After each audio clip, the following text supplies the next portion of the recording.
Bien, comencemos entonces con el tema nuevo de hoy. El tema de hoy en verdad es una aplicación de lo que vimos anteriormente, o sea que no es tampoco tan nuevo, es simplemente un ejemplo de aplicación. Es lo que se denomina como tiro oblicuo. El tiro oblicuo, chicos, ¿sí? O tiro parabólico que le llaman también, o movimiento de proyectiles, o movimiento en el plano, ¿sí? Las diferentes maneras de llamarlo, corresponden al estudio de una partícula, ¿sí? En este caso, miren, la vamos a remarcar aquí, ¿sí? Para que se enfaticen un poco más los colores, justamente voy a cambiar los mismos, voy a poner el celeste este. Tenemos esta partícula que es lanzada, ¿sí? Con una cierta velocidad inicial respecto de un cierto observador S, y ese vector de velocidad inicial forma un cierto ángulo alfa. Entonces, pongamos en lenguaje estricto todo lo que estamos diciendo. En primer lugar, consideremos un observador, ¿sí? Que lo llamamos S, sobre el cual vamos a anclar un sistema de ejes adecuados con lo que estoy remarcando aquí, ¿sí? Este es el eje X, este es el eje Y. Ahora bien, respecto de tal sistema, chicos, se dispara, ¿sí? Una partícula con una cierta velocidad inicial v sub 0, como se indica acá, es una magnitud vectorial, que forma un cierto ángulo alfa con la dirección horizontal. Esa partícula, al ser disparada, va a ejecutar una trayectoria que nosotros nos vamos a encargar de demostrar en la clase de hoy, que es una trayectoria parabólica, ¿sí? Es decir, que está caracterizada por una ecuación de segundo grado. Ahora bien, desde el punto de vista físico, una vez que se lanza esa partícula y se estudia la dinámica de la misma ya una vez en el aire, vamos a ver que el diagrama de cuerpo libre tiene la siguiente forma. La masa m solamente interactúa, ¿sí?, con el planeta Tierra, de manera que sobre ella solamente aparece la fuerza peso, ¿sí? ¿Por qué aparece solamente la fuerza peso? Porque cuando nosotros trabajemos con tiro oblicuo, vamos a suponer que se verifican las siguientes hipótesis. En primer lugar, despreciamos el rozamiento con el aire. Es decir, estamos despreciando las interacciones con el aire. De allí que en el diagrama de cuerpo libre de la masa, la única fuerza que aparece es la fuerza de interacción con la Tierra, es decir, el peso, y no se hace mención, mediante ninguna interacción, a las posibles fuerzas de rozamiento que ejerce el aire sobre esta masa que está en vuelo, ¿sí? En otras palabras, despreciamos el roce con el aire de manera tal que la única fuerza que actúa sobre la masa es el peso P.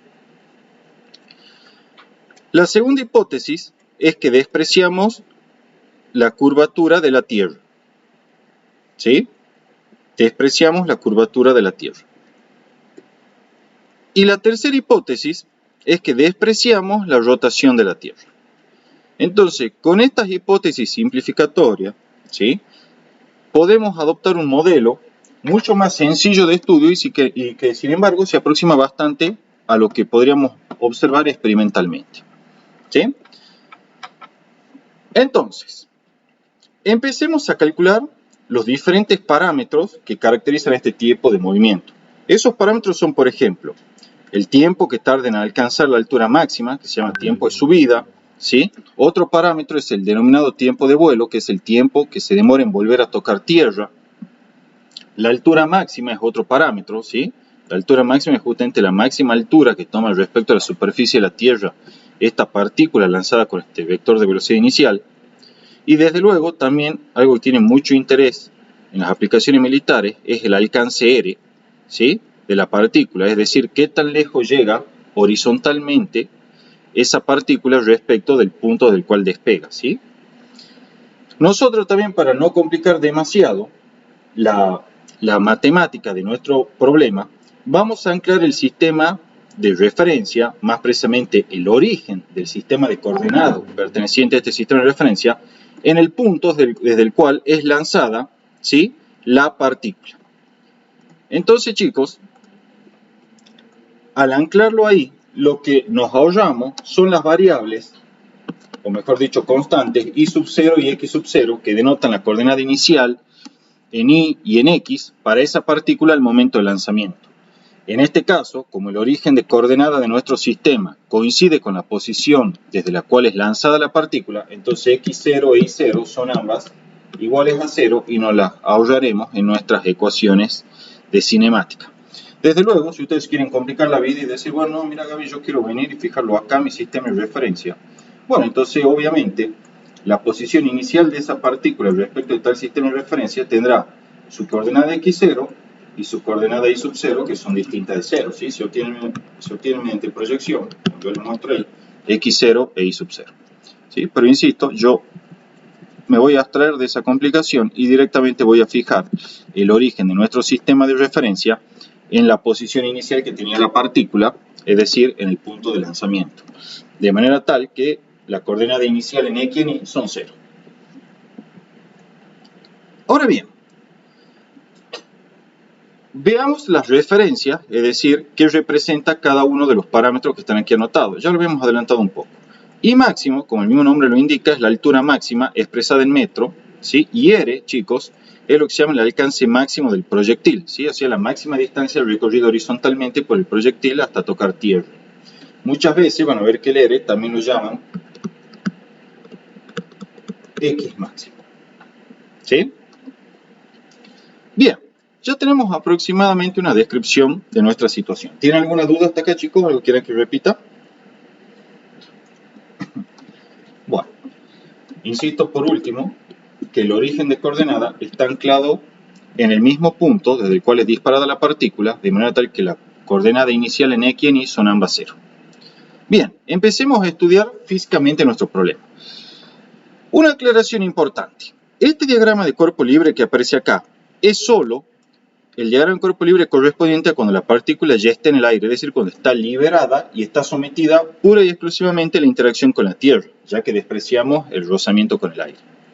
Siempre me suelen preguntar, che, pero entonces, ¿cómo adquiere esta velocidad inicial? Y bueno, sí, seguramente durante un intervalo de tiempo muy corto, por ejemplo, si esto es un disparo que se está haciendo, y bueno, hay una interacción entre la bala con el resto del sistema que se encarga de dispararla, que le imprime una fuerza de muy corta duración, se llaman fuerzas impulsivas, que le permite adquirir esta velocidad inicial en un intervalo de tiempo súper corto, ¿sí? Pero después de eso, ya la partícula se libera y queda a merced únicamente de la fuerza gravitacional, es decir, del peso.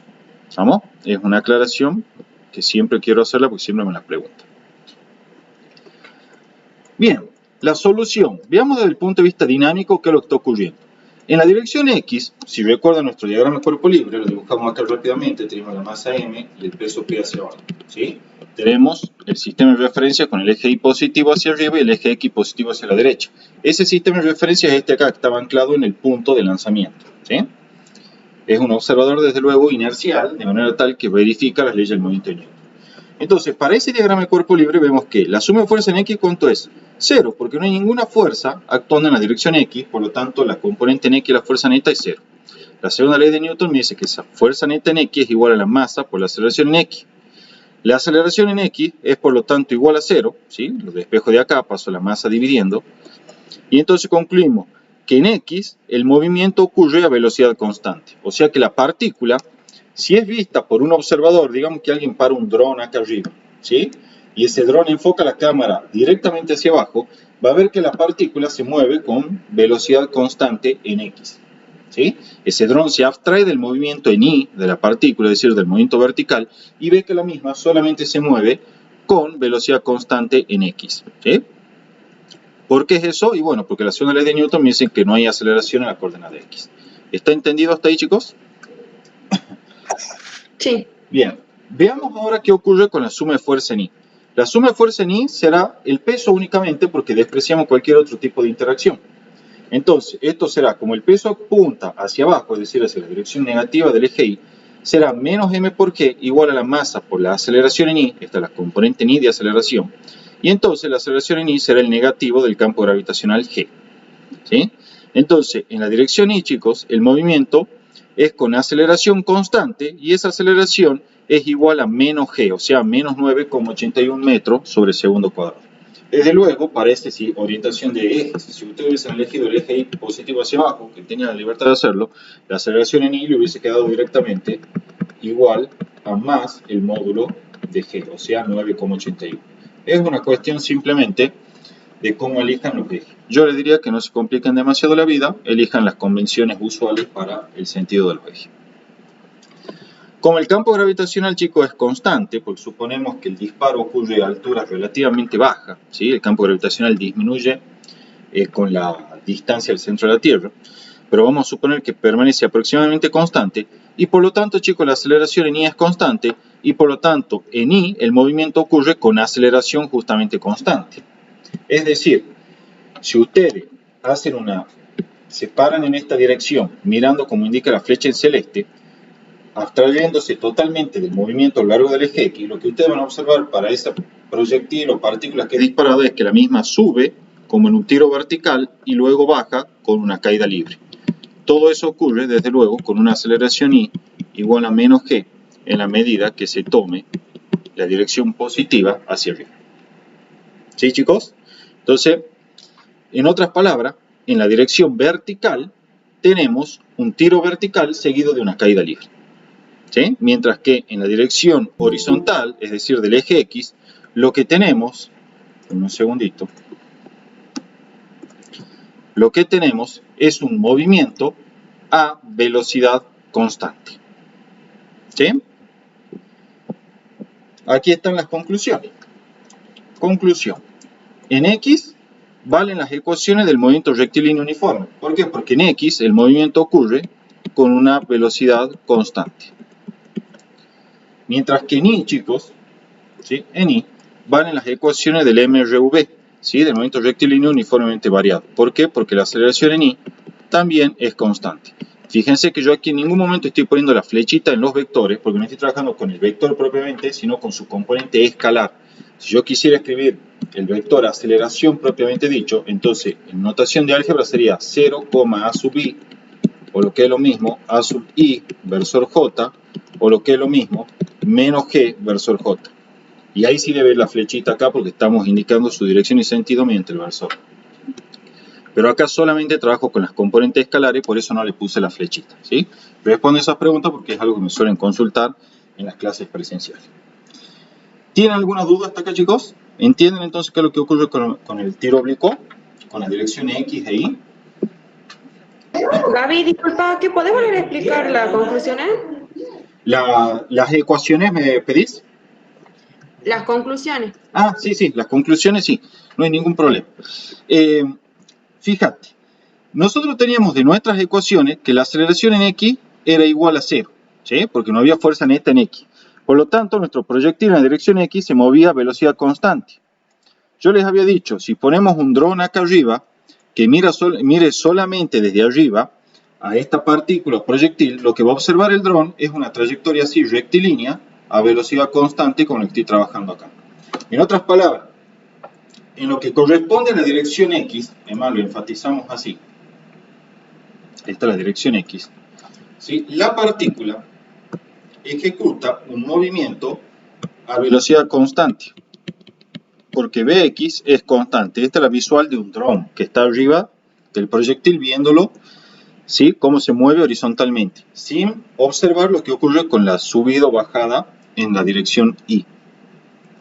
Como la velocidad es constante, entonces tal velocidad en el eje X me va a permitir, al ser constante, caracterizar el movimiento en la dirección X como si fuese un movimiento rectilíneo uniforme, es decir, X de t igual a X0 más Bx por delta de t. ¿Sí? Se mueve como un movimiento rectilíneo uniforme. Por más que en realidad el movimiento no es rectilíneo uniforme, es lo que le da la impresión al dron que está viendo el movimiento desde arriba sin percibir el cambio de altura de la partícula, ¿sí? Que es disparada. Él solamente ve este movimiento horizontal así y se abstrae por completo de la subida y bajada en la dirección Y. El eje Y, por si alguien se pregunta, estaría aquí, perpendicular a la pantalla. ¿Sí? Entonces el dron simplemente lo ve viajar hacia la derecha, pongamos, ¿sí? Con velocidad constante. Entonces, desde el punto de vista del dron, esa partícula en X se mueve con movimiento rectilíneo uniforme. ¿Estamos hasta ahí con eso? ¿Se entiende o no? Antes de pasar a la otra. Bien, pasemos a la última entonces. En Y, en cambio, nosotros sabíamos que la aceleración, ¿sí? De acuerdo a la segunda ley de Newton, era constante e igual a menos G. Entonces, si nosotros vemos el movimiento, dibujemos acá rápidamente, ¿sí? Teníamos el eje X, el eje Y, la partícula era disparada desde el origen de coordenada y ejecutaba este tiro así. Si yo veo este movimiento desde este punto de vista, ¿sí? Desde esta vista lateral, haciendo caso omiso al desplazamiento en la dirección X, lo que yo voy a ver es que esta partícula está subiendo con un tiro vertical y a continuación esa partícula que estaba subiendo alcanza su altura máxima acá y acá y continuará su descenso, ¿sí? Hasta volver a tocar tierra.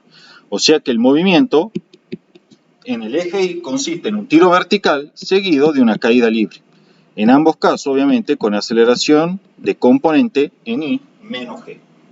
Por lo tanto, el movimiento en la dirección Y se puede modelar como un movimiento rectilíneo uniformemente variado, ¿sí?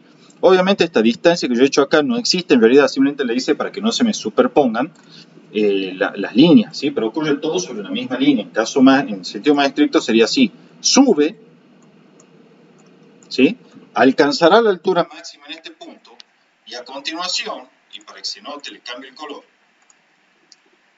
desciende, ¿sí? Por la misma línea recta por la cual subió, ¿sí? Hasta volver a tocar tierra aquí abajo, ¿sí? Esto será la tierra. Por eso es un tiro vertical seguido de una caída libre.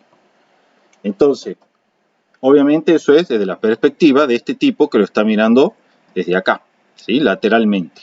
Y se abstrae del desplazamiento a lo largo de la coordenada X, o dirección X hablando con más propiedad. Entonces, por eso es que en Y podemos aplicar las ecuaciones del movimiento rectilíneo uniformemente variado. Porque en Y, de hecho, el movimiento es como un tiro vertical seguido de una caída libre, aunque en realidad no está ocurriendo eso, ¿sí? Es simplemente una forma sencilla de visualizar el movimiento en el plano en términos de dos componentes. Una componente en X que experimenta como un movimiento rectilíneo uniforme, o para la cual valen las ecuaciones del movimiento rectilíneo uniforme, y una componente en Y para la cual valen las ecuaciones del movimiento rectilíneo uniformemente variado. ¿Está entendido eso? Sí, Gaby, ahora sí, gracias. Perfecto. De nada. Entonces, empecemos con las primeras determinaciones de nuestros parámetros, ¿sí? La primera determinación que vamos a hacer es la del tiempo de subida, que yo lo llamé T sub S. El tiempo de subida es el tiempo en el cual alcanza la altura máxima, ¿sí? Que la voy a indicar acá mediante este segmento que está aquí, ¿sí? Esto que está acá entonces será, chicos, la altura I máxima que va a alcanzar nuestro proyectil, ¿sí? O sea, la cresta del movimiento, ¿sí? Como siempre, seguimos trabajando con el mismo sistema de referencia que anteriormente habíamos indicado, es decir, tiene, por cuestiones simplificatorias, su origen de coordenada coincidente con la posición de la cual es disparada la partícula, ¿sí? El eje X horizontal y el eje Y vertical y positivo hacia arriba, como se indica acá, ¿sí? Esto es el eje X, esto acá es el eje Y. ¿Sí, chicos? Como veníamos trabajando, el vector de velocidad inicial, ¿sí? Formará un cierto ángulo alfa, ¿sí? Con la dirección horizontal. Ese se llama ángulo de inclinación o ángulo de disparo, ¿sí? Bien. Este es el vector de velocidad inicial con el cual se dispara la partícula. Su módulo de dirección y sentido están ahí indicados. Entonces, trabajemos y veamos cómo podemos determinar el tiempo de subida, ¿sí? Para eso, primero, pensemos en algo que es súper básico. El vector, velocidad inicial aquí indicado, ¿sí? Como todo vector, saben que se puede descomponer en una componente en X y en una componente en Y. Por trigonometría, fíjense que acá se forma un triángulo rectángulo, ¿sí? Este triángulo rectángulo que estoy rayando ahí. Van a tener que la componente en X, desde luego, es el módulo del vector, o sea, B sub 0, que es su longitud, por el coseno del ángulo alfa. Y la componente en Y es el módulo del vector por el seno del ángulo alfa. ¿Sí? Bien, aquí está indicado lo que le acabo de escribir. La aceleración en la dirección Y es menos G. ¿Sí? En forma vectorial, la aceleración es entonces menos G versus J, por si alguien se pregunta cómo sería. ¿Sí? Yo ahora estoy trabajando solo con la componente escalar. Bueno, nosotros... Gaby, Sí, pregunta. una pregunta, ¿estaría mal si cuando escribo la velocidad inicial en X y en Y no le pongo el módulo? Mira, si la escribís así, no está mal, porque esa también es la notación de módulo. El módulo se puede escribir así o se puede escribir así. Sin embargo, yo les recomendaría que escriban así, porque al escribirlo de esta manera, enfatizan y saben ustedes que están hablando del módulo de la norma. Porque si no, yo ya me cansé de ver, me lo hacen siempre, yo por más que lo explico, siempre lo hacen, lamentablemente, escriben esto así. Esto es una burrada, ¿sí? Esto está pésimo. Estás igualando una magnitud vectorial con una magnitud escalar, nada que ver. ¿Sí? Entonces tengan mucho cuidado a la hora de escribir y de emplear las notaciones. Por eso es que yo le pasé el video donde le explicaba o repasamos la parte de los conceptos de vectores, ¿sí? Insisto, si vos querés escribirlo así, no hay ningún problema, porque esto que está entre paréntesis es también la notación alternativa para norma o módulo de un vector. Pero muchas veces ustedes los confunden y vienen y le hacen así, le agregan la flechita ahí de prep, y ya eso está mal. Entonces eso vos lo llegás a hacer en un examen y te lo anulan totalmente al desarrollo, ¿sí? Porque es un error conceptual grave. ¿Estamos?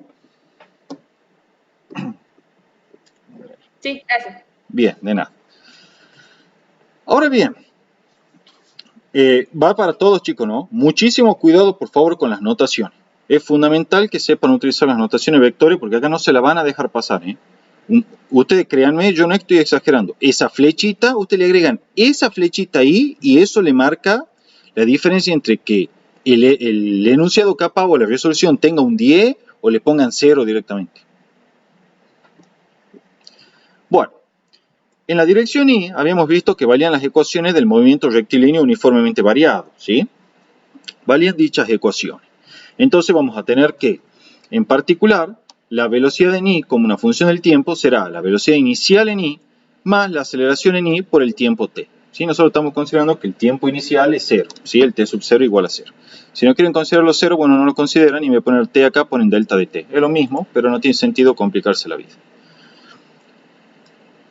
Sustituyendo la expresión correspondiente para la velocidad inicial en Y, vamos a tener que queda módulo de V0 por seno de alfa menos g por t. La aceleración Y, recuerden que es menos g. Por eso yo aquí también lo que hice fue sustituir la aceleración en Y por menos g. Entonces ya tengo, vamos a borrar acá un poquito para que no quede tan entorpecido el dibujo. Ya tengo acá entonces una expresión que me da la velocidad en Y de la partícula como una función del tiempo, ¿sí? La velocidad en Y de la partícula como una función del tiempo. Ahora bien, recuerden que nuestro problema, sin embargo, la partícula que se mueve tiene dos componentes de velocidad. Una velocidad en Y, que está asociada justamente a ese movimiento que cuando lo veíamos desde el punto de vista lateral, estaba constituido por un tiro vertical seguido de una caída libre, y de una velocidad en X, ¿sí? Una velocidad en Y, una velocidad en X, y esta velocidad en X estaba asociada al movimiento rectilíneo uniforme que presentaba el proyectil respecto de un dron que lo miraba desde arriba, ¿sí? Y desde luego ese dron estando en reposo respecto del sistema de referencia original. Bueno, el chiste acá para resolver problemas de tiro oblicuo, chico, en general, antes de ir con la resolución, es entender que el movimiento en la dirección X es independiente del movimiento en la dirección Y. De hecho, eso es lo que se llama teorema o teoría de la independencia de los movimientos. Me garantiza que el movimiento en la dirección en X es totalmente independiente del movimiento en la dirección en Y. Por lo tanto, al tiro oblicuo siempre lo puedo descomponer como dos movimientos independientes uno de otro. Uno, desde luego, en la dirección X en este caso y otro en la dirección Y. Puedo estudiar por separados dichos movimientos, ¿sí? Y luego al final, ¿sí? Al final, utilizando las técnicas de vectores, calcular la rapidez final de la partícula o la rapidez en cualquier otro punto, ¿sí? Pero ese es básicamente el chiste del tiro oblicuo. Es descomponer al tiro oblicuo en dos movimientos. Uno a lo largo del eje X, para el cual valen las ecuaciones del movimiento rectilíneo uniforme, y otro a lo largo del eje Y, para el cual valen las ecuaciones del movimiento rectilíneo uniformemente variable. Desde luego, el movimiento real es la superposición de esos dos movimientos, que insisto una vez más, son movimientos independientes entre sí. Al movimiento a lo largo del eje X no le importa para nada lo que ocurra con el movimiento a lo largo del eje Y y recíprocamente. ¿Sí? Entonces, el chiste acá es estudiar independientemente y de forma separada cada uno de los movimientos. Uno a lo largo del eje X y otro a lo largo del eje Y. Para finalmente concluir acerca del movimiento general y real, ¿sí? Utilizando técnicas vectoriales que vamos a ver enseguida. Entonces, vamos a determinar, volvamos a nuestro problema, el tiempo de subida, es decir, el tiempo en el cual alcanza la altura máxima. Como ya dijimos, en I valen las ecuaciones del movimiento rectilíneo uniformemente variado y teníamos esta ecuación para la velocidad en I como una función del tiempo. Entonces ustedes fíjense, estudiamos el movimiento en Y por separado del movimiento en X. Yo sé, chicos, que cuando la partícula alcanza su altura máxima, ¿sí? Que viene acá, ¿cuánto vale la velocidad en este punto? ¿Alguien tiene una idea? ¿La velocidad en Y en ese punto? 0. 0. ¿Por qué vale 0? Porque llega a su máxima altura. Claro, porque llega a la máxima altura, ¿sí? Si, a ver, ustedes pueden pensarlo por el absurdo, digamos, o supongamos que usted viene y dice, no, mira, Gaby, yo creo que cuando alcanza la altura máxima, la velocidad en I es distinta de 0. Ajá, pero si fuese distinta de 0, digamos, no sé, de 1 metro por segundo, eso quiere decir que cuando llega a este punto, todavía la velocidad va hacia arriba y por lo tanto el cuerpo sigue subiendo. Y si el cuerpo sigue subiendo, es absurdo decir que esa es la altura máxima. ¿Sí? Entonces, en nuestro caso, tenemos que desde el origen de coordenada, ¿sí? Nuestra partícula comienza a elevarse en la dirección Y hasta que en un tiempo t sub s alcanza la altura máxima, ¿sí? Conforme iba subiendo. Cuando alcanzó esa altura máxima, que viene dada o denotada por esta línea de cota, entonces la velocidad de la partícula en I y solamente en I, en ese instante de tiempo, que es el tiempo de subida, es igual a 0. ¿Sí? O sea, a resumidas cuentas, venimos acá al dibujito. Nuestra partícula va subiendo hasta que alcanza la altura máxima. Cuando alcanza esa altura máxima, la alcanza en un instante de tiempo que yo llamo t sub s, que es el tiempo de subida, es decir, el tiempo en el que sube y alcanza su máxima altura. En ese instante, chicos, la componente ni de velocidad, es decir, la componente ni de velocidad en el tiempo t sub 0 es igual a 0. Porque si no fuese igual a 0 y fuese mayor que 0, por ejemplo, significaría que la partícula todavía tiene una componente de velocidad en I en ese instante y entonces seguiría subiendo. Y por lo tanto esa no podría ser la altura máxima. Por lo tanto, sabemos que la componente ni de la velocidad en el instante de tiempo t de subida debe ser igual a 0. Entre paréntesis, yo les pregunto, ¿y cuánto vale la componente en x de la velocidad en el tiempo de subida? O sea, cuando alcanza la altura máxima. ¿Cuánto creen que vale? ¿Tienen alguna idea? Fíjense. Hace un movimiento rectilíneo uniforme. Uniforme. Entonces, valen las ecuaciones del movimiento rectilíneo uniforme. Habíamos dicho que la aceleración en la dirección x era igual a 0. Por lo tanto, la velocidad en x es constante.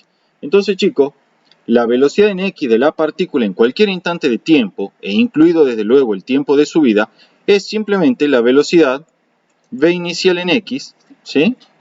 Que teníamos cuando había sido disparada la partícula en este punto, ¿sí? Porque recuerden que en x la velocidad permanece constante en el tiempo. Entonces, en cualquier punto que yo considere, siempre la componente en x de velocidad tiene el mismo valor, y ese valor es este que está recuadrado aquí. Recuerden que esta es constante en el tiempo, porque la aceleración en x era 0.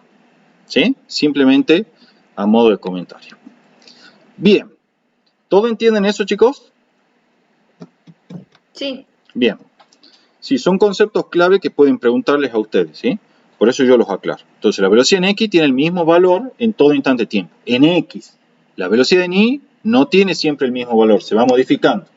Y si la velocidad en x es constante, pero la velocidad en y se va modificando, entonces, ¿qué podemos decir acerca de la velocidad total como un vector ya? ¿Es constante? No, porque si bien la componente en x permanece constante, su componente en y no permanece constante. Entonces, el vector de velocidad como vector, que se obtiene como la suma del vector de velocidad en x con el vector de velocidad en y, es distinto de constante. Porque si bien este es constante, este no lo es. Entonces ya con que una componente esté variando, listo. ¿Estamos? De hecho, gráficamente es muy fácil de ver eso. Si yo vuelvo a dibujar mi tiro oblicuo, y vemos la trayectoria acá, el vector de velocidad es tangencial a la trayectoria en cada punto, eso yo se los enseñé. Bueno, fíjense qué pasa con la dirección y sentido del vector velocidad. ¿Va cambiando en cada punto? Sí. Entonces, al ser una magnitud vectorial, basta con que solo su dirección, módulo o sentido cambien para que ya el vector no sea constante. Acá es claro que por lo menos la dirección, y desde luego también el módulo, está modificándose y por lo tanto el vector velocidad es distinto de constante. Fíjense algo más también. En el punto de máxima altura, o sea en la cresta de la trayectoria, ¿cómo es el vector de velocidad? Es paralelo al eje X. ¿Lo ven todo? La tangente de una parábola en su vértice es tangente al eje X, ¿sí? Y si es tangente al eje X, entonces ¿cuánto vale la componente ni de velocidad en ese instante, chicos? 0, ¿sí? Porque si no fuese 0, entonces tendría una componente ni, y por lo tanto este vector no podría ser tangente a la trayectoria, lo cual es absurdo. Entonces, fíjense que gráficamente y sin hacer ningún tipo de cálculo, también concluyen que el vector de velocidad en el instante t sub s, que es el instante en el cual alcanza la altura máxima, es también igual a 0. ¿Sí? Es otra forma de obtener los mismos resultados. Como se darán cuenta, todo cierra a la perfección acá. No hay ambigüedades. ¿Sí? Todo es consistente entre sí. Los métodos gráficos, los analíticos, todo cierra perfecto. Entonces, si en algún momento algo no le cierra, empiezan a buscar el error, chicos. ¿Estamos? Bien. Recuperemos entonces nuestra intención de determinar el tiempo de subida. Ya para finalizar, sabemos entonces que la velocidad de ni, ¿sí? Y solo la velocidad de ni, la de x ya sabemos que no se modifica, es igual a 0 en el instante t sub s donde alcanza la altura máxima. Esto es, módulo de b0 por seno de alfa menos g por t sub s. O sea, lo único que estoy haciendo es evaluar esta función de velocidad de ni como una función del tiempo en el instante t sub s donde yo sé que esa función toma el valor 0. Cuando digo la función, hablo de la función velocidad de ni. ¿Sí? Como estoy evaluando en t sub s, entonces donde aparece t, escribo t sub s. ¿Sí? Cálculo 1. De aquí despejan el tiempo de subida y le quedará que el tiempo de subida es módulo de b0 por seno de alfa sobre g. ¿Sí? Este es tiempo en el cual alcanza la altura máxima. Fíjense que el tiempo de subida, chicos, es proporcional a la rapidez inicial con la que se dispara la partícula y es proporcional al seno del ángulo alfa e inversamente proporcional al campo gravitacional. ¿Qué significa esto? Que para un ángulo de disparo dado y para un campo gravitacional dado, cuando digo dado significa fijo, ¿sí? Mientras mayor sea la rapidez inicial con la que yo dispare, mayor va a ser el tiempo que se va a tardar en alcanzar la altura máxima. ¿Sí? Algo que parece lógico, ¿no? Con los experimentos de la vida cotidiana.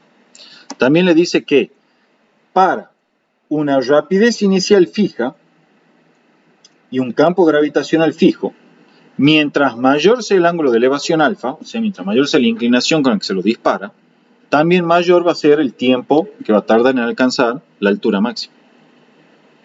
Y por último, fíjense que nuestro experimento depende del campo gravitacional G, de manera tal que si yo disparo con el mismo o con la misma rapidez inicial y con el mismo ángulo alfa, pero en dos planetas distintos, o sea, cuando digo distinto quiero decir con distinto campo gravitacional, entonces el tiempo de subida va a ser diferente para cada planeta, aun cuando la rapidez inicial y el ángulo de elevación con el que se dispara sea el mismo en ambos planetas. ¿Sí? ¿Por qué? Porque depende del campo gravitacional G. Esas son preguntas típicas de final. Las dependencias y las independencias siempre las leen desde las ecuaciones. ¿Está claro esto, chicos? Sí. Bien. Vamos a determinar ahora la altura máxima. La altura máxima es justamente esta línea, vamos a remarcarla acá con color verde, ¿sí? Esta distancia así, aquí marcada, ¿sí? O sea, es el máximo valor que toma la coordenada I en nuestro problemita.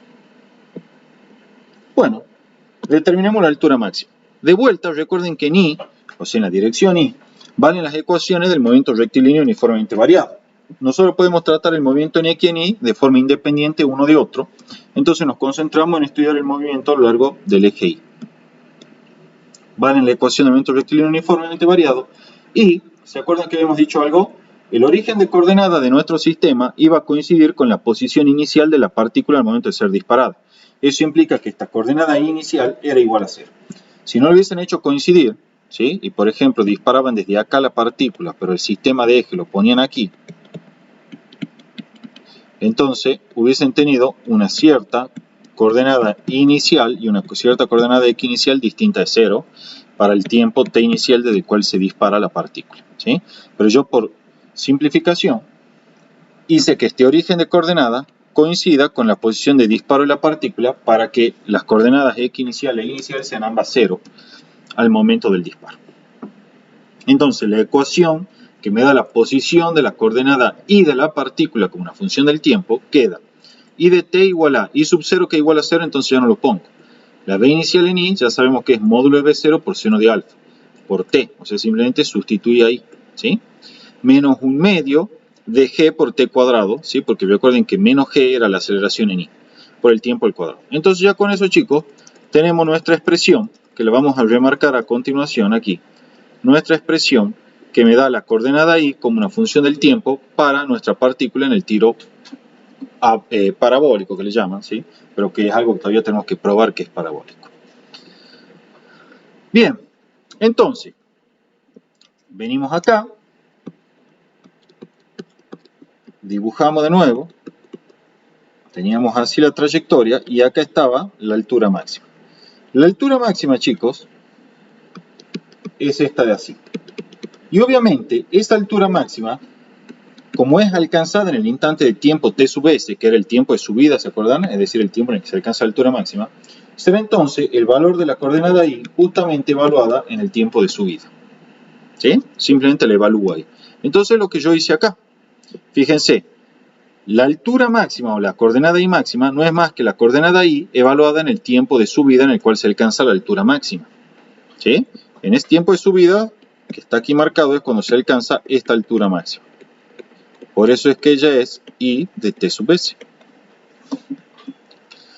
Entonces, esto va a ser simplemente evalúo esta función en el instante de tiempo t sub s y quedará módulo de b0 por seno de alfa tal cual, ¿sí? Por el tiempo de subida. El tiempo de subida lo habíamos obtenido acá arriba y era módulo de b0 por seno de alfa sobre g. Entonces lo escribo ahí, módulo de b0 por seno de alfa sobre g. Esto que está acá es el tiempo de subida. Menos un medio de g por el tiempo de subida al cuadrado. ¿Sí? Entonces ya tengo evaluada la ecuación de la coordenada i en el tiempo de subida y ese valor es entonces la altura máxima. Aplicamos acá entonces la propiedad distributiva, ¿sí? Hacemos módulo de b0 de seno de alfa por módulo de b0 seno de alfa. Eso queda módulo de b0 cuadrado por seno cuadrado de alfa sobre g. Y esto queda menos un medio de g por módulo de b0 al cuadrado, ¿sí? Distribuyo la potencia por seno cuadrado de alfa, este ya no lo pongo más, sobre g cuadrado. Entonces este g se simplifica con esta potencia y me quedará, aquí está indicada, ven la simplificación, y me quedará, a ver si lo anoté acá arriba, sí, aquí está, que la i máxima es el módulo de b0 cuadrado por seno cuadrado de alfa sobre g menos un medio del módulo de b0 cuadrado por seno cuadrado de alfa sobre g. Aquí yo lo asocié para que ustedes se den cuenta de esto. Esto es una manzana y esto es una manzana. ¿Ven? Lo que está encerrado entre el círculo es lo mismo. Entonces esto es una manzana, esto es una manzana. Si a una manzana le como media manzana, ¿cuánto me queda? Media manzana. O sea, medio del paréntesis que está aquí adentro. ¿Sí? Entonces tenemos que esto es igual a un medio de módulo de b0 cuadrado por seno cuadrado de alfa sobre g. O lo que es lo mismo, escribiendo este 2 como factor del campo gravitacional, es módulo de b0 cuadrado por seno cuadrado de alfa sobre 2g. Esta es la expresión entonces para la altura máxima alcanzada por nuestra partícula, siempre que el origen de coordenada coincida con el punto de lanzamiento. ¿Está entendido hasta acá, chicos? ¿Quieren que repita algo? Bueno, fíjense entonces las dependencias acá. La altura máxima es directamente proporcional al cuadrado de la rapidez inicial y al cuadrado del seno del ángulo alfa, e inversamente proporcional al campo gravitacional G. De vuelta, esto me dice que si yo voy a dos planetas distintos y disparo con la misma rapidez y con el mismo ángulo alfa, los alcances no van a ser, las alturas máximas no van a ser las mismas en ambos planetas, por más de que se disparen con la misma rapidez inicial y con el mismo ángulo de inclinación. ¿Por qué? Porque en general esos dos planetas van a tener diferente campo gravitacional G y por lo tanto diferente altura máxima. También esta expresión le dice que en un mismo planeta, es decir, en el cual el campo gravitacional es el mismo en todas las situaciones que vamos a plantear a continuación, mientras mayor sea la rapidez inicial, mayor es la altura máxima, que va a alcanzar la partícula para un cierto ángulo alfa fijo dado. Y también les dice que para una rapidez inicial fija dada, mientras mayor sea el ángulo alfa con el que se dispara, o sea, mayor sea la inclinación que se dispara, mayor es la altura máxima, ¿sí?, que se alcanza. Si yo les tengo que preguntar, para una rapidez de disparo fija y para un campo gravitacional fijo, chicos, ¿cuál es el ángulo que me da la máxima altura alcanzada por el proyectil? Les pregunto. ¿Tienen idea? Si esto es fijo y esto es fijo, ¿cuándo ocurre el máximo valor posible de altura máxima? Gaby, ¿cómo sería cuando es fijo? Que no varía, pero estoy considerando siempre el mismo valor. ¿Se entiende? O sea, quiero decir, si yo digo que la rapidez inicial permanece fija, quiere decir que cuando vaya modificando, por ejemplo, los ángulos alfa, no modifico el valor de la rapidez inicial. ¿Se entiende? Cuando ustedes en física le dicen fijo, ¿sí?, significa que todo lo otro cambia menos eso que vos decís que es fijo.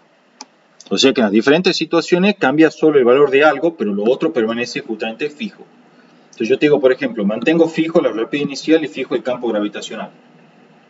Lo que estoy diciendo es que conforme yo ahora empiece a modificar el ángulo alfa, estos valores de B inicial y de campo gravitacional no los voy a tocar, van a ser lo mismo para todos los ángulos alfa. ¿Sí? Eso significa fijo.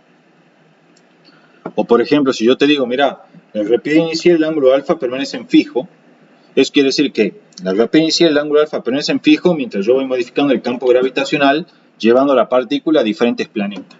O sea, en diferentes planetas voy a tener diferentes G, pero en todos los planetas voy a disparar con la misma rapidez inicial y con el mismo ángulo alfa.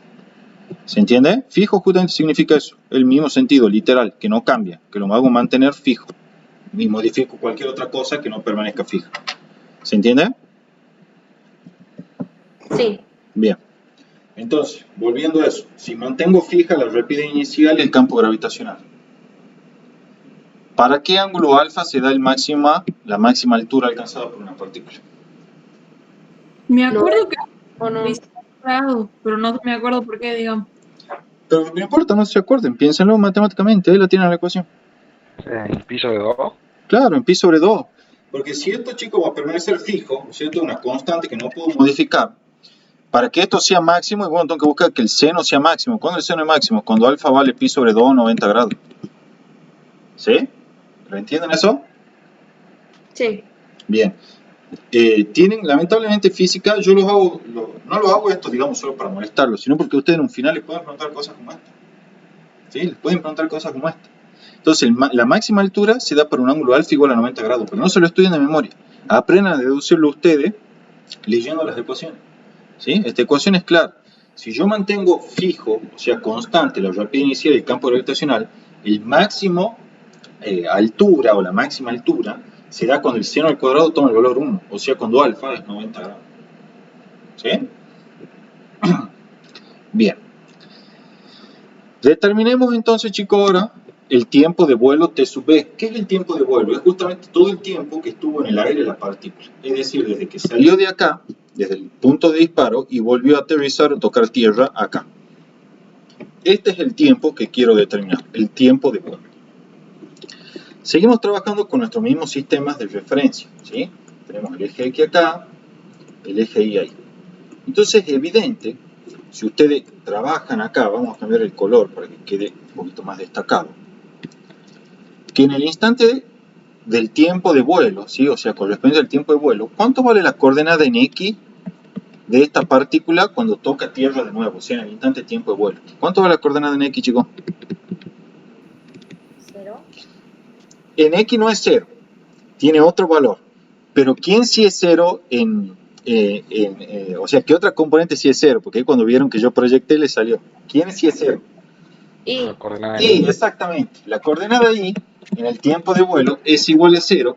Y la coordenada X en el tiempo de vuelo no es 0, sino que es el valor del alcance R. ¿Se acuerdan que hemos llamado alcance a la máxima distancia a la cual se encontraba en la dirección horizontal la partícula respecto del origen? ¿Sí? Ese es el alcance. Entonces, la coordenada Y efectivamente en el instante correspondiente al tiempo de vuelo, es decir, cuando vuelve a tocar tierra de nuevo, es justamente 0. ¿Sí? Mientras que la coordenada de x en ese instante correspondiente al tiempo de vuelo no es 0, sino que tiene un cierto valor r, que es lo que se llama el alcance. ¿Todos entienden eso, chicos? Entonces, a resumidas cuentas, el tiempo de vuelo es el tiempo en el cual estuvo en el aire la partícula, ¿sí? Por lo tanto, el tiempo de vuelo es el instante de tiempo en el cual vuelve a tocar tierra acá, o exactamente un instante antes de que toque tierra de nuevo ahí, ¿sí? De vuelta, sabemos que los movimientos en x y en y son independientes unos de otros. En el movimiento en y varían las ecuaciones del movimiento rectilíneo uniformemente variable y tenemos que la coordenada y como una función de tiempo es igual a la coordenada inicial, que ya dijimos que es 0, ¿sí? Porque coincide el punto de disparo con el origen de coordenada, como estoy marcando acá, más la velocidad inicial en y por el tiempo menos un medio de g por t cuadrado. Por lo tanto, como ya dijeron ustedes, la coordenada y evaluada en el instante correspondiente al tiempo de vuelo, es decir, cuando vuelve a tocar tierra a la partícula, o prácticamente toca tierra de vuelta a la partícula, es igual a 0. Entonces, esta expresión denota a esta ecuación de acá arriba evaluada justamente en el tiempo de vuelo. Entonces hacemos la sustitución. La velocidad inicial en y, que es módulo de v0 por seno de alfa, por el tiempo de vuelo, ¿sí? Que lo escribimos acá, o sea, sustituimos el tiempo t por el tiempo de vuelo, menos un medio de g por el tiempo de vuelo al cuadrado. ¿Sí? O sea, el tiempo t lo reemplazo por el tiempo de vuelo al cuadrado.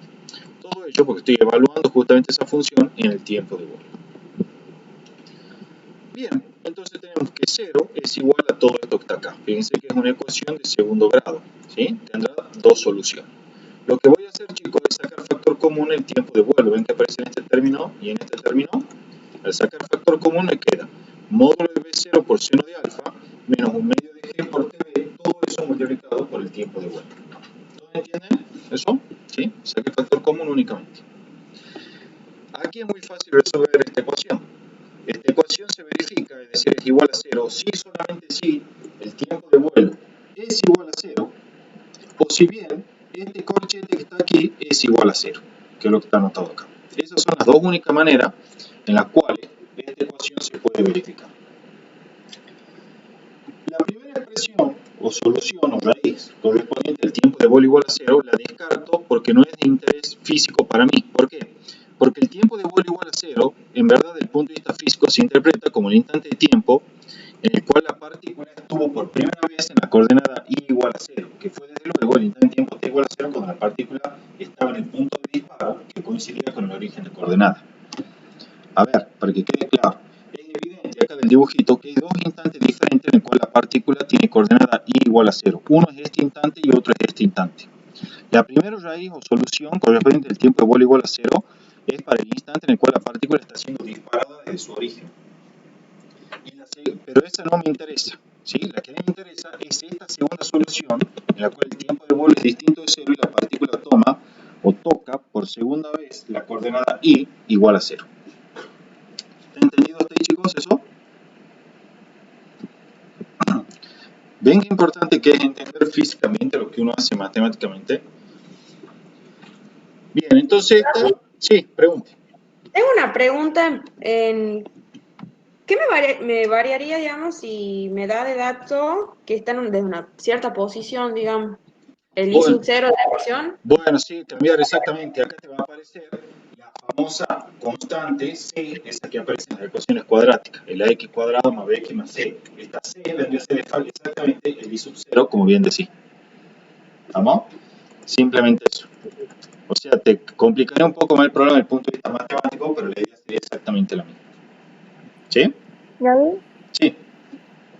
Entonces siempre I sub 0 es 0. No. Por eso, depende de dónde vos lo fijes el sistema de referencia. Si no coincide con el origen de coordenada, no. Es lo que expliqué recién. ¿Sí? Pero nosotros no nos van a... No, sí, te lo pueden tomar tranquilamente. No te van a pedir una demostración matemática, eso seguro, pero sí te pueden preguntar, a ver, el x0 y el y0 siempre son 0. No, porque si vos el punto de lanzamiento lo tenía acá, No, claro. ¿me entendés? Pero vos lo fijas porque tenés ganas de complicarte la vida al origen ahí. Entonces, como ya dijimos, el x0 acá es distinto de 0 y el y0 es distinto de 0 para la partícula cuando es lanzada el tiempo t sub 0 desde este punto. ¿Sí? ¿Está claro? Claro, que nosotros no... No, matemáticamente no te van a tomar eso, pero sí te pueden preguntar si siempre es o no 0. No, ya saben que no, depende de donde lo fije el sistema de referencia. ¿Estamos? Claro. Ok. Bien. Bueno, Sigamos con nuestro tratado entonces matemático aquí. Resolvemos entonces esta ecuación. Redujimos nuestra ecuación de segundo grado a una ecuación lineal de primer grado. Entonces de aquí vamos a despejar el tiempo de vuelo que verifica esta ecuación. Aquí está reescrita la ecuación. Despejamos el tiempo de vuelo y me queda 2 veces el módulo B0 por seno de alfa sobre G. Si ustedes comparan, no voy a volver ahora para no complicar tanto y no demorarnos tanto. Esto que está aquí encerrado es el tiempo de subida. Entonces lo que hemos verificado es una propiedad general de este tipo de movimiento, que es que el tiempo de vuelo es 2 veces el tiempo de subida. Eso, chicos, siempre que el movimiento sea simétrico, ¿no? O sea que la parte de subida sea simétrica respecto a la parte bajada. Si esta mitad de acá es simétrica respecto de esta. Si vos venís y, por ejemplo, disparás de esta forma, por decirle algo, de acá de un acantilado, y disparas así, entonces ahí se pierde la simetría. Y ya no es verdad que el tiempo de subida, que es el tiempo que le toma alcanzar esa altura máxima, es igual al tiempo de vuelo, que es el tiempo en el cual la partícula sale disparada de acá, se mueve todo esto, hasta llegar finalmente a tocar tierra de nuevo acá abajo del acantilado. Ahí ya no se cumple. ¿Sí? Esta propiedad, tiempo de vuelo igual a 2 veces tiempo de subida, solamente se verifica cuando los movimientos son simétricos. ¿Sí? O sea, cuando la subida es simétrica con respecto a la bajada. O sea, se recorre la parábola de manera simétrica. ¿Estamos ahí? Entonces, de vuelta, el razonamiento que hacemos es el mismo que antes. El tiempo de vuelo es proporcional a la rapidez inicial, proporcional al seno del ángulo alfa e inversamente proporcional a G. O sea que mientras mayor sea la rapidez inicial, mayor es el tiempo de vuelo. Mientras mayor sea el ángulo alfa de inclinación que se dispara, mayor es el tiempo de vuelo. Y mientras mayor sea el campo gravitacional G, menor es el tiempo de vuelo. ¿Sí? ¿Está entendido, chicos, hasta acá? Claro. Bien. Nuestra cuarta determinación corresponde en calcular el alcance R, ¿sí?, que experimenta la partícula que ejecuta tal tiro parabólico. ¿Sí? Yo le llamo tiro parabólico, pero ya vamos a probar que efectivamente es una parábola. Hasta aquí no lo probamos, yo lo llamo así porque, bueno, así aparece en los libros, qué sé yo. Pero hay que probar que es un tiro parabólico y lo vamos a hacer sobre el final. Entonces, determinemos el alcance R, ¿sí?, alcanzado, valga la redundancia, por esta partícula. Ya dijimos, chicos, que el alcance R venía a ser la máxima distancia recorrida, ¿sí?, horizontalmente por la partícula durante tal movimiento. Es esa que marqué ahí. Entonces acá de vuelta les pido que hagamos un razonamiento, que en verdad ya lo hicimos hace un rato, pero lo repetimos. En este punto, ¿cuáles son las coordenadas de la partícula? Las coordenadas de la partícula son, para X, el alcance R, ¿sí?, y para Y, el valor es 0. ¿Sí? ¿Por qué? Porque si yo proyecto acá hacia el eje vertical, llego al origen de coordenada, entonces el Y vale 0. Pero ojo que el eje X tiene un valor, la coordenada X, que es igual a eso. Todo bien eso, ¿no? De esta altura, ¿sí? Entonces, en otras palabras, chicos, y en términos más matemáticos, la partícula en el instante tiempo t sub e, que se corresponde al tiempo de vuelo, tiene una coordenada X en ese instante, o sea, X de t de b, igual al alcance R. Recordemos de nuevo que los movimientos en X y en Y son independientes entre sí. Y en X particularmente varían las ecuaciones del movimiento rectilíneo uniforme. Esto es, X de t es igual al X inicial más B0X por t. El X inicial ya vimos que es igual a 0, entonces nuestra ecuación para la coordenada X de la partícula como no fue tiempo es igual al módulo de B0 por coseno de alfa por t.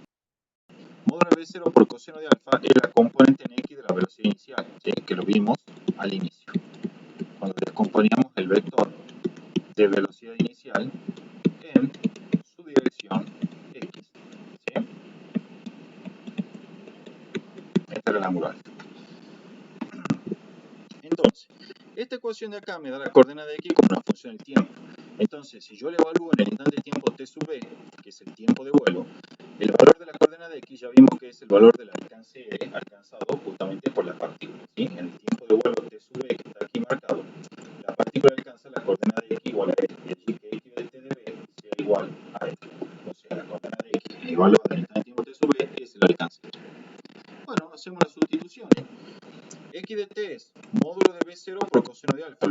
acá, módulo de B0 por coseno de alfa. Y el tiempo t lo estamos evaluando en el tiempo de vuelo t sub b.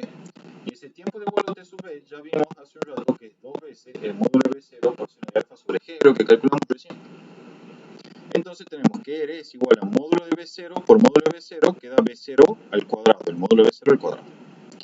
Seno de alfa por coseno de alfa, chicos, ¿sí? Quedará junto con este 2 de acá igual a 2 veces seno de alfa por coseno de alfa. Y todo esto dividido en G. ¿Sí? Dividido en G.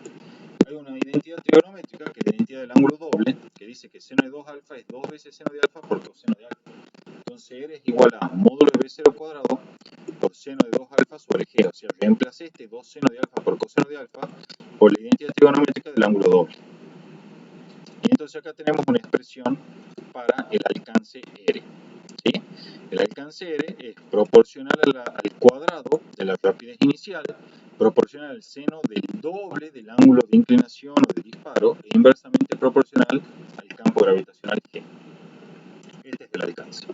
O sea que mientras mayor sea la rapidez inicial, mayor es el alcance. Mientras mayor es el campo gravitacional, menor es el alcance que experimenta la partícula. O sea, menos lejos queda del punto de disparo. ¿Sí? Y mientras mayor sea el seno del ángulo de 2 alfa, mayor es el alcance. Y entonces, en base a esto último, les pregunto, ¿cómo tiene que ser el ángulo alfa para que el alcance sea máximo, chicos? ¿Mm? 0. No, si es 0, va a tener 2 por 0, 0. Seno de 0 es 0 y el alcance es 0. O sea que no ¿Pi sobre llega. 4? ¿Cuánto? ¿Pi sobre 4? Pi sobre 4, ¿cuánto es? En grado. ¿90? Digo, no, o sea, pero sería por 2, ¿o no? Sí, pero ¿cuánto es pi sobre 4 en grado? Hablen en grado. ¿Está bien la respuesta? ¿Cuánto es? Pi sobre 4 en grado. 45. 45 grados, exactamente. 45 grados. Como bien dice Rocío, si el ángulo alfa, chicos, es 45 grados, acá en física, en esta parte, le conviene trabajar con los ángulos de toda la vida. ¿Sí? Si es 45 grados, al multiplicarlo por 2, se hace 90 grados, seno de 90 se hace 1, es el máximo valor que puede tomar el seno, y por lo tanto, para una rapidez inicial y un campo gravitacional fijos, ¿sí? O sea, dados, así que constantes, que no los puedo modificar, el máximo alcance se da cuando el ángulo de disparo es de 45 grados. De hecho, hagan el experimento, yo siempre lo hago así bien de nerd, pero lo hago cuando, por ejemplo, yo a veces estoy acá en esta época del año y salgo a regar las plantas y un árbol que tengo en el fondo, siempre empiezo a jugar con la inclinación de la manguera. Y van a ver que a 45 grados llega lo más lejos posible del chorro. Ok. ¿Estamos?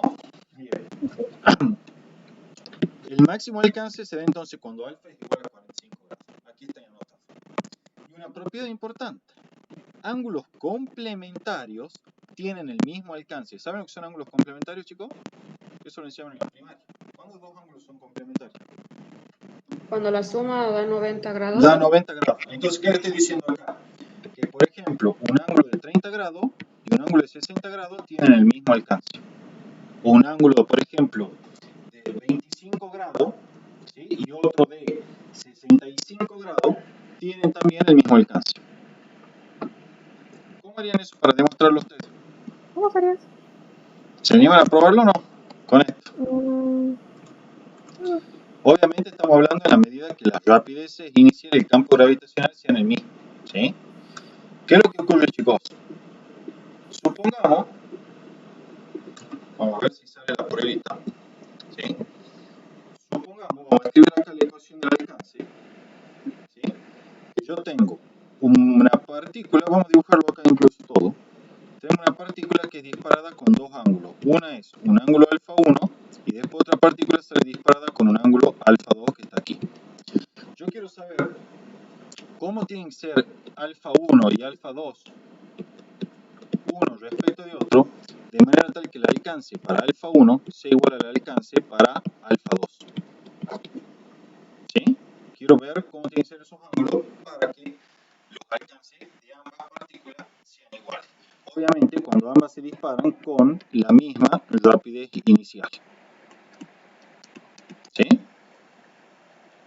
Entonces, el alcance para alfa 1 será la rapidez inicial al cuadrado por seno de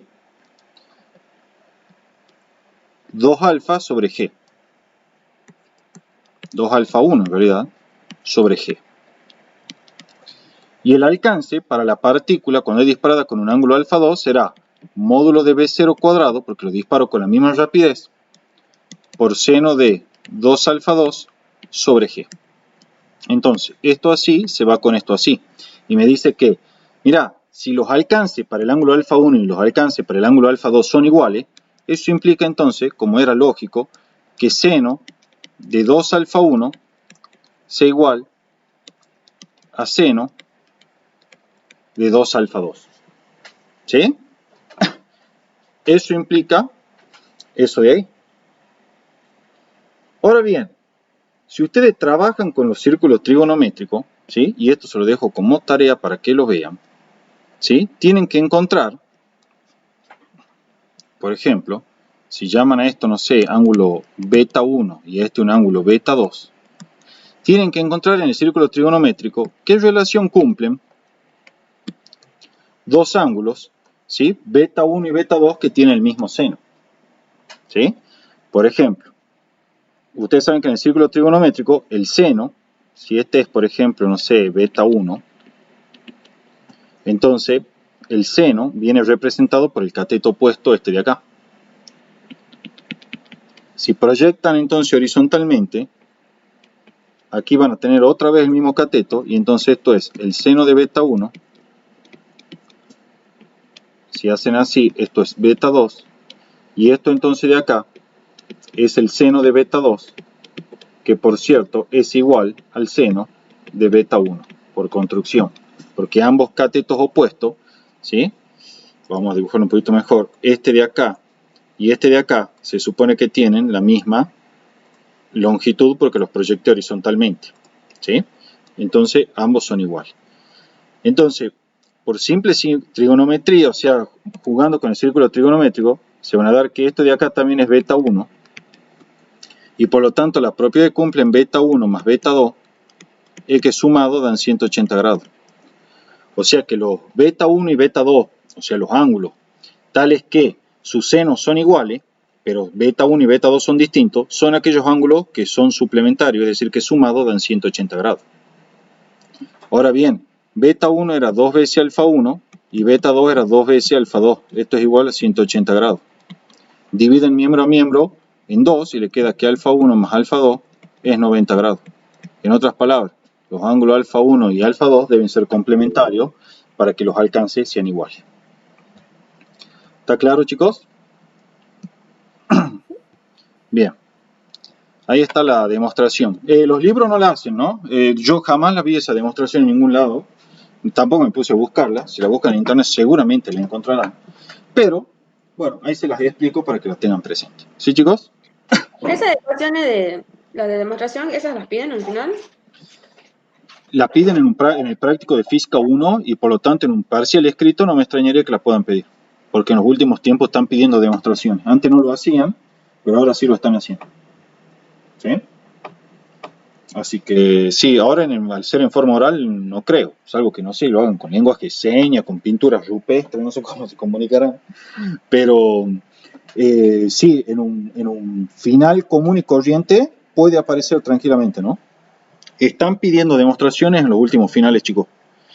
A un grupo mío le tocó que le demuestren el teorema trabajo-energía cinética, cosa que jamás habían pedido. Creo que a otro chico, o no sé a quién le pidieron también algo sobre una deducción de una ecuación de cinemática. Están pidiendo demostración. Y esta particularmente está pedida en un trabajo práctico de cinemática. ¿Sí? Me acuerdo clarito y todo porque la resolví 10.000 veces en consulta de física. ¿Estamos? Sí. Bien. Para finalizar, chicos, veamos la ecuación de la trayectoria, ¿sí? La ecuación de la trayectoria, o sea, queremos determinar cómo es la función de la coordenada y como función de la coordenada x, ¿sí? O sea, queremos hallar la función y de x. Entonces, para esto es súper sencillo. Nosotros sabemos que la coordenada x en cualquier instante de tiempo t es igual a módulo de b0 por coseno de alfa por t. Esta es la ecuación. Vamos de nuevo, si quieren, lo hacemos por parte. yo sé que en todo tiempo t, la coordenada x, como una función del tiempo, es igual a x inicial más la velocidad inicial en x por el tiempo t. Esta x inicial es igual a 0. La b inicial en x es módulo de b0 por coseno de alfa. Todo esto multiplicado por t. Entonces eso es lo que yo escribí acá, ¿sí? La coordenada x en cualquier instante de tiempo es módulo de b0 por coseno de alfa por t. Esto vale en todo tiempo t que dura el movimiento, ¿sí? Todo tiempo t menor o igual que el tiempo de vuelo, desde luego. Entonces de acá, de esta primera ecuación, despejo el tiempo t como una función de la coordenada x de la partícula, ¿sí? Y queda t igual a, bueno, la coordenada x como dijimos, sobre módulo de b0 por coseno de alfa. Por otro lado, yo sé que para todo tiempo t, la coordenada y de la partícula, como una función del tiempo t, es igual a módulo de b0 por seno de alfa por t menos 1 medio de g por t cuadrado. Entonces yo vengo a la expresión de t y la reemplazo aquí, en la expresión de i. Entonces, al hacer la sustitución me va a quedar, bueno, módulo de b0 por seno de alfa, pero en vez de poner t, escribo x sobre módulo de b0 por coseno de alfa. En vez de poner t, pongo de vuelta x sobre módulo de b0 por coseno de alfa, o sea, es la expresión de t que deduje acá arriba, elevada al cuadrado desde luego. Trabajo algebraicamente, simplifico el módulo de b0, seno de alfa sobre coseno de alfa, ya saben que es la tangente de alfa, que está aquí escrita, ¿sí? Entonces quedará tangente de alfa por x. Este es el término lineal de la ecuación cuadrática. Y esto quedará menos 1 medio de g por x, sobre x al cuadrado, cuando distribuya la potencia, sobre módulo de b0 al cuadrado coseno cuadrado de alfa. O sea, esto está acá. Entonces, la tangente de alfa es una constante, porque para un tiro oblicuo el alfa es constante, ¿sí? No se va modificando en el tiempo, disparas con un solo ángulo y chao, ¿sí? Así como también la rapidez con la que dispara es constante, o sea, es una única rapidez inicial, no puede haber 10.000 rapidez iniciales, ¿sí? El campo gravitacional también es único, consideramos invariable, en este caso era una de nuestras hipótesis, y bueno, como dijimos, el ángulo alfa también era invariable una vez que se disparaba, entonces todo esto que está aquí marcado es una constante A. Y la tangente de alfa es una constante b. Entonces toda esta ecuación queda de la forma i de x igual a a por x cuadrado más bx. ¿Qué es esto, chicos? Es una parábola, ¿sí? Y por lo tanto la ecuación de la trayectoria es justamente una ecuación de segundo grado, la ecuación cartesiana, y concluimos que la trayectoria está caracterizada por un movimiento parabólico, es decir, describe una parábola. Además, fíjense, por último, que esta constante a es negativa. ¿Sí? Porque está el signo menos acá y todo lo demás es positivo. Entonces, como a es menor que 0, la parábola, chicos, abre hacia abajo, es decir, tenemos que la trayectoria es cóncava hacia abajo y describe esa parábola así, tal y como vimos, ¿sí? Al inicio de todo, en nuestro sistema, cuando adelantábamos que el movimiento era parabólico. Pero ahora ya lo demostramos con total rigurosidad. ¿Está claro, chicos? ¿Está entendido esto? Sí. Bien. Bueno, listo. Con eso está terminado el movimiento parabólico. ¿Sí, chicos? Bueno, con eso terminamos la clase de hoy. ¿Sí? Mañana vamos a tener clase doble y vamos a ver magnitudes rotacionales y movimiento circunferencial uniforme y uniformemente variado en la clase de la mañana. Y en la clase de la tarde-noche vamos a empezar a ver todo lo que es trabajo y energía. ¿Sí, chicos? Bueno, dejamos de grabar acá. Detenemos la grabación.